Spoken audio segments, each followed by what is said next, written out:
Vamos a hablar un poco sobre la primera ley de Newton, o la ley de la inercia como también se conoce. Esta primera ley de Newton básicamente dice que todo cuerpo tiende a mantener su estado de reposo o de movimiento constante a menos que haya una fuerza externa que lo obligue a cambiar su estado. Eso es básicamente. Pero matemáticamente, ¿cómo podemos expresar esa primera ley de Newton? Bueno, básicamente esa primera ley de Newton la podemos expresar diciendo que la sumatoria de fuerzas debe ser igual a 0 para que el cuerpo esté en equilibrio o con velocidad constante, es decir, que se esté moviendo con velocidad constante. ¿Cómo podemos entender eso? Muy fácil. Suponga que usted tiene la siguiente situación. Aquí tenemos una superficie y sobre esa superficie vamos a colocar una caja. Esa caja originalmente, si yo la coloco en el piso, pues va a estar en reposo, va a estar quieta. Pero entonces, ¿dónde va involucrado la sumatoria de fuerzas igual a 0 para que sea esa condición de equilibrio, para que eso esté quieto, ¿verdad? Muy fácil. Mire lo siguiente, la caja tiene un peso que lo vamos a llamar W. Recuerde que las fuerzas físicas se denotan por vectores, un peso W, pero esa sumatoria de fuerzas debe ser igual a 0, es decir, para que esa caja esté quieta debe estar en equilibrio. Entonces nosotros sabemos por experiencia que esa caja está quieta, pero contraria a esa fuerza va a haber otra fuerza que está impulsándola hacia arriba, que es la fuerza que hace el piso sobre la caja para que ella esté en esa posición, y es lo que llamamos la fuerza normal. Entonces fíjese, si usted suma esas dos fuerzas deben ser iguales, pero de sentido contrario. Entonces eso me cumple la condición para que esa caja esté en equilibrio. Entonces de allí se desprende que si yo necesito que ese sistema esté en equilibrio, o esa caja o esa partícula, pues tiene que cumplirse que la sumatoria de fuerzas en el eje X debe ser igual a 0, que la sumatoria de fuerzas en el eje Y debe ser igual a 0, y si estoy hablando de un sistema tridimensional en 3 dimensiones, la sumatoria de fuerzas en el eje Z, eso debe ser igual a 0. ¿Eso a qué me lleva? A que toda esa sumatoria de fuerzas en últimas debe ser igual a 0, porque recuerde que los vectores yo los debo descomponer o los descompongo en sus componentes X, Y, Z, como ya en videos anteriores lo hemos hecho con el tema de vectores. Pero ¿qué pasa si el cuerpo está en movimiento? Porque también se debe cumplir la primera ley de Newton, en movimiento con velocidad constante. Entonces ahora supongamos lo siguiente, suponga ahora una superficie totalmente lisa o ideal y vamos a suponer un patinador, una persona que está montada en unos patines y se está desplazando por esa superficie con una velocidad determinada. Si la superficie fuese totalmente lisa, es decir, que no haya fricción y la persona dejara de patinar y se mantuviera quieta allí, debería continuar con la misma velocidad constante, pero sabemos que eso no es así. ¿Por qué? La persona en algún momento, así deje de impulsarse, va a parar. Así como un auto, cuando usted deja de oprimir el acelerador sin frenarlo, él se va a detener. ¿Por qué? Porque resulta que hay una fuerza, que es la fuerza de rozamiento, que al haber dos superficies en contacto, pues va a hacer que él finalmente pare. Pero en condiciones ideales, como en el universo, en el espacio, donde no hay fuerzas externas, un cohete o una nave espacial no necesita tener fuerzas externas que la impulsen. Ella se va a ir desplazando libremente. ¿Entienden el concepto? Si va con velocidad constante en un sistema aislado, esa partícula, ese sistema o ese elemento se va a seguir desplazando. ¿Por qué? Porque las fuerzas que están influyendo sobre ese sistema deben ser iguales a 0. Entonces, para redondear la idea, todas las fuerzas, llamemos una fuerza F1, llamemos una fuerza F2 externa, una fuerza F3 externa, una fuerza F4 externa, la suma de todas esas fuerzas para que eso esté en equilibrio debe ser igual a 0. Eso es básicamente lo que dice la primera ley de Newton. ¿Por qué la ley de la inercia? Piense ahora en la misma situación de un cuerpo en movimiento. Ahora pensemos en un carro. Suponga que usted va en un carro. El carro va en movimiento con velocidad constante. Y ahora usted se quiere bajar del carro con el carro en movimiento. ¿Qué pasa? Usted va a tender a mantenerse en movimiento. Usted, si se quiere bajar del carro o se tira del carro, usted se va a caer, se va a ir hacia adelante. ¿Por qué? Porque esa primera ley de Newton le dice que todo cuerpo tiende a mantener su movimiento. Por eso es la ley de la inercia, porque todo cuerpo, por tener una masa, va a tener una inercia. Eso es básicamente el concepto de la primera ley de Newton. Espero que haya quedado claro. Me da muchísimo gusto compartir esta información con ustedes. Los veo en una próxima oportunidad. Recuerden siempre, la práctica es la que hace al maestro. Y siempre debemos pensar que entre más practiquemos algo, más fácil se nos hará dominarlo. Bien, espero que sigan adelante con sus estudios, no se cansen, no se rindan. Nos vemos en una próxima oportunidad. Les habló Hernán Puentes de www.miprofesordefísica.com. Hasta pronto.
Halla la tensión en el cable para que exista equilibrio.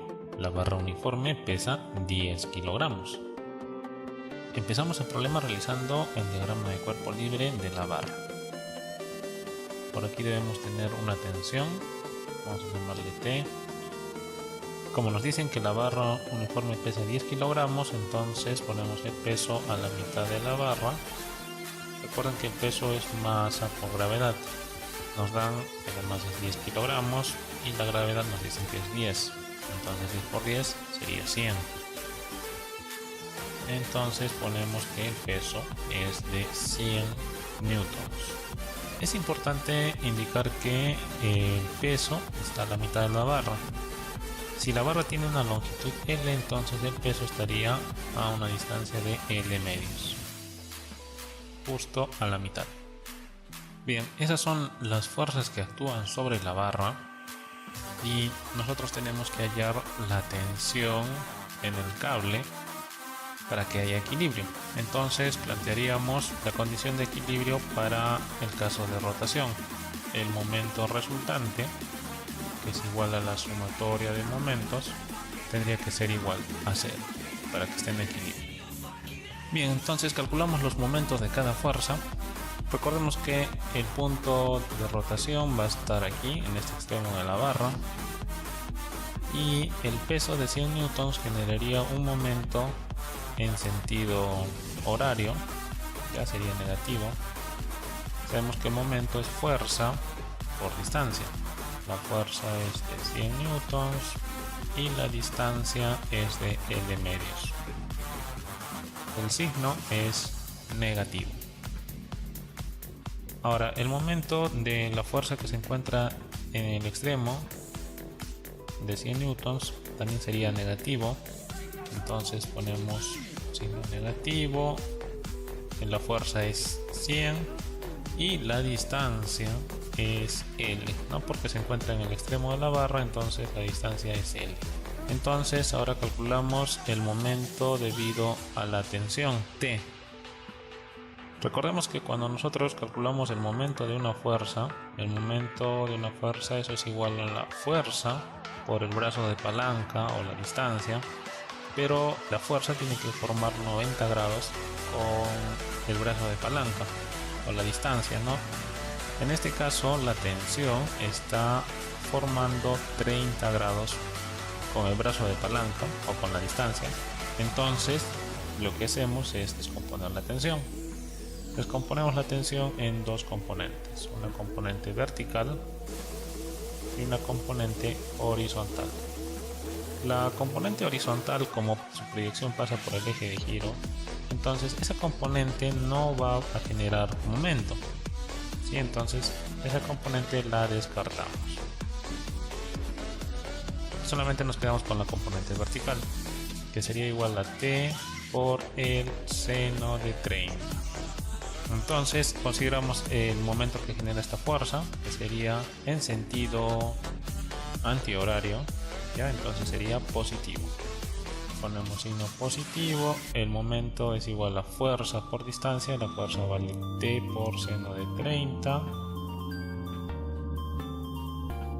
y la distancia sería L, ya porque también la fuerza se encuentra en un extremo.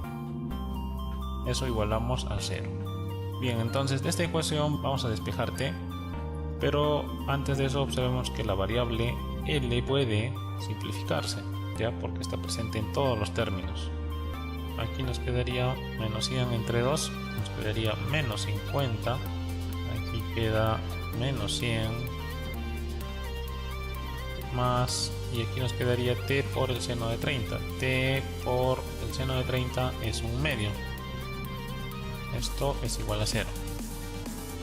Entonces tendríamos que menos 50 menos 100 es menos 150, lo pasamos al lado derecho, pasaría con signo positivo, 150. Ya, entonces nos quedaría t medios es igual a 150, entonces t sería igual a 150 por 2. T sería igual a 150 por 2, 300 newtons. Entonces la tensión en el cable tiene que ser igual a 300 newtons para que exista equilibrio.